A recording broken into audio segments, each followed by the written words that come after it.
અરવલ્લીના કુંડળ ઘાટા ગામના માતા પિતા દીકરી ભાગી જતા ધક્કા ખાઈ રહ્યા છે. તંત્ર સાંભળતું નથી. પિતાની વેદના. છેલ્લા કેટલાય સમયથી દીકરીના ભાગવાના કિસ્સાઓમાં વધારો થતો જોવા મળી રહ્યો છે. ત્યારે આવી જ એક ઘટના અરવલ્લી જિલ્લાના મોડાસા તાલુકાના કુંડળ ઘાટાના વતની તરાર ચંદુભાઈની દીકરી છેલ્લા 25 દિવસથી અન્ય છોકરા સાથે ભાગી જતા મા બાપની દયનીય સ્થિતિ જોવા મળી રહી છે. દીકરીને માતા પિતાએ મુશ્કેલીઓથી નાનપણથી જ મોટી કરી હોય ત્યારે એ જ દીકરી મા બાપને તરછોડી જતી રહે તે મા બાપની વેદના દયનીય હોય છે.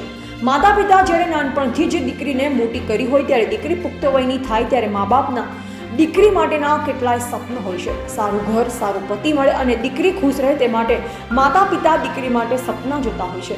પણ જ્યારે એ જ દીકરી મા બાપની વિરુદ્ધ ત્રીજી વ્યક્તિને પસંદ કરી જ્યારે મા બાપના ઘરેથી ભાગી જાય છે ત્યારે એ માતા પિતા સમાજમાં કે ઘરમાં મોઢું બતાવવાના લાયક રહેતા નથી. કહેવાય છે કે દીકરી વાહનનો દરિયો છે, પણ આવી દીકરી માતા પિતાનો પ્રેમ છોડી પરાયા પુરુષ સાથે માતા પિતા વિરુદ્ધ લગ્ન કરે છે.